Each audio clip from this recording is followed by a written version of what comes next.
Judges shouldn't be helping defendants evade arrest. That is the biggest quote we heard in testimony during day 2 of the trial of Milwaukee County Judge Hannah Dugan. That quote comes from her courthouse neighbor, Judge Cristela Cervera, a newer judge compared to Dugan in her experience, who said that she was embarrassed that she got dragged into this situation by Judge Hannah Dugan. They played a clip they say is Dugan telling her court reporter she'll show Ruiz and his lawyer the side exit and will, quote, get the heat for that. She then says later in her testimony that this was beyond the pale, that this is basically what a judge should not do, is help somebody, elude justice. But then it gets more into a concerning spot. We know Judge Dugan, and we know that Judge Dugan is committed to equal justice for all.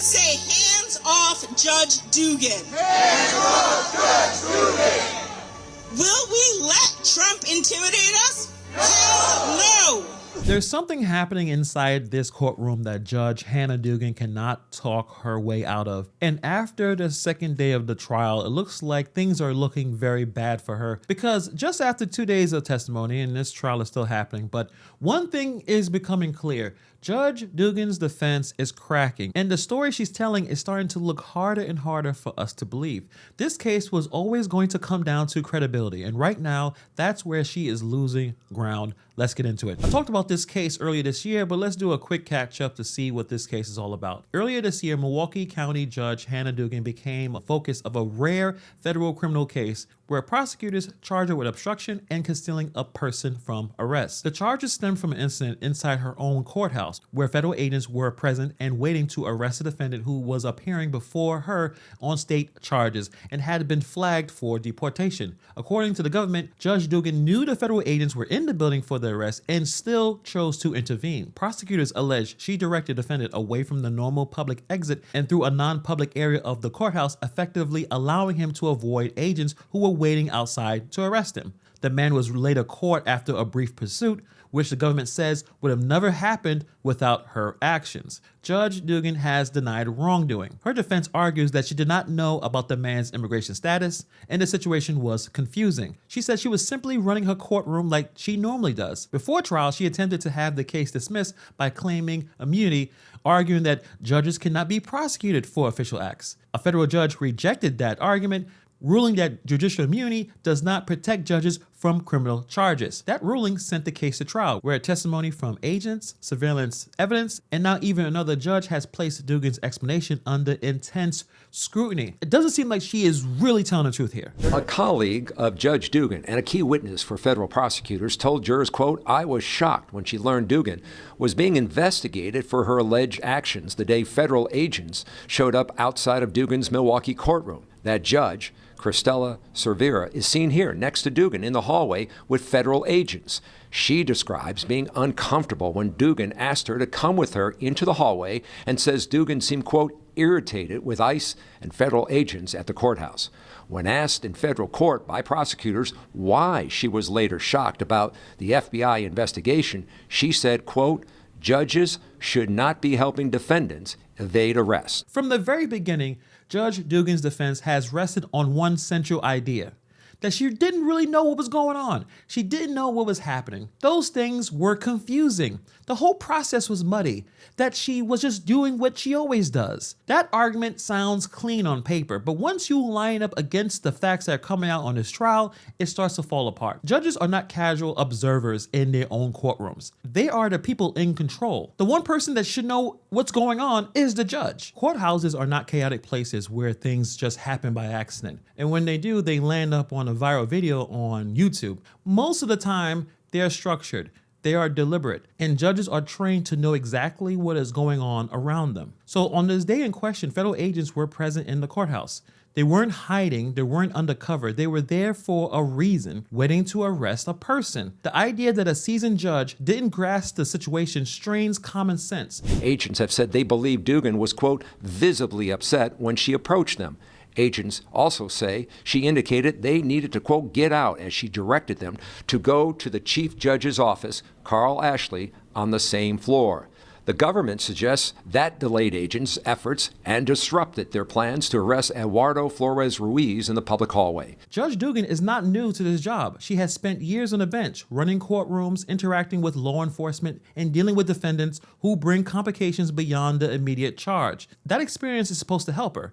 Instead, here, it hurts her. The longer you've been inside the system, the harder is it for you to argue that you didn't recognize what was happening in front of you.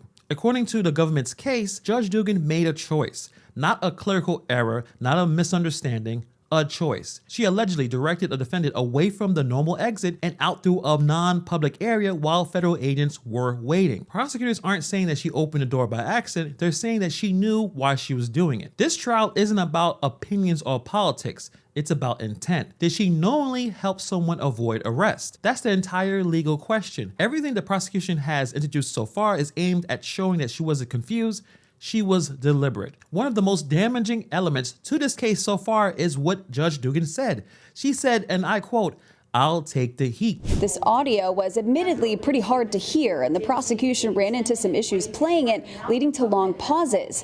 But once it was up and running, they played a clip they say is Dugan telling her court reporter she'll show Ruiz and his lawyer the side exit and will, quote, get the heat for that.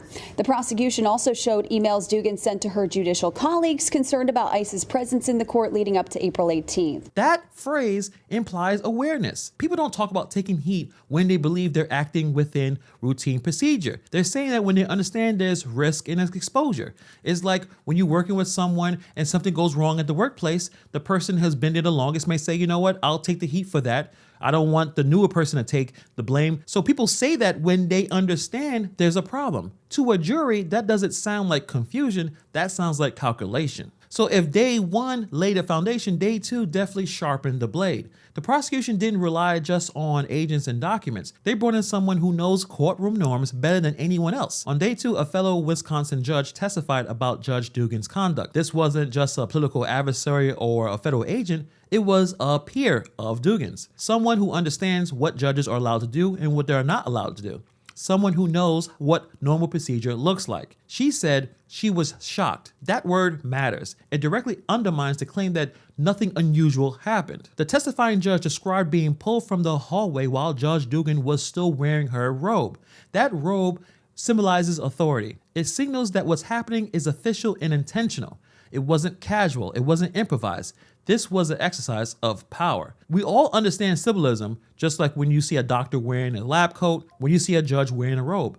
So even if you don't consciously think about it, you know what's going on. Every new witness narrows the space for plausible deniability. Federal agents testified about being delayed and misdirected. Evidence showed that movement through non-public areas. Another judge testified that the conduct was unusual.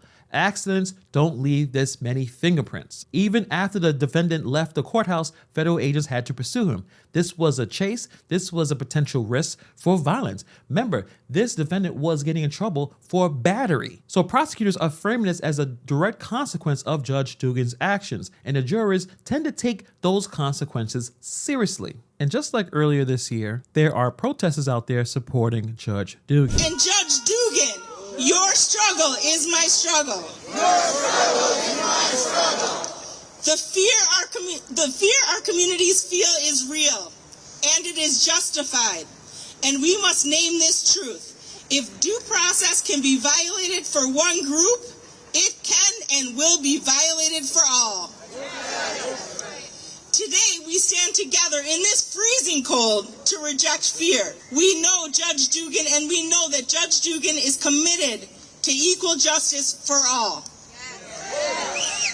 We say, hands off Judge Dugan. Hands off Judge Dugan. Will we let Trump intimidate us? Hell no! The idea is to continue to support Judge Dugan so she gets justice. And I think just the cases that I just talked about is something that we want to highlight because it highlights precisely why ICE should not be in and around the courthouse. They're out there supporting Judge Dugan because she doesn't like ICE. But that doesn't really change the situation. These juries are going to be instructed to focus on the facts. Crowds don't change the timelines, and sympathy doesn't erase intent. What this case is really about, boundaries. Judges have immense power and are expected not to interfere with lawful arrests. When those boundaries are crossed, accountability follows. So after 2 days, to me, the picture doesn't look good for Judge Dugan. Every piece of testimony makes the defense sound less like confusion and more like a choice. However, the trial isn't over. We'll see exactly what happens. Let me know in the comments below, do you believe that she is innocent or guilty?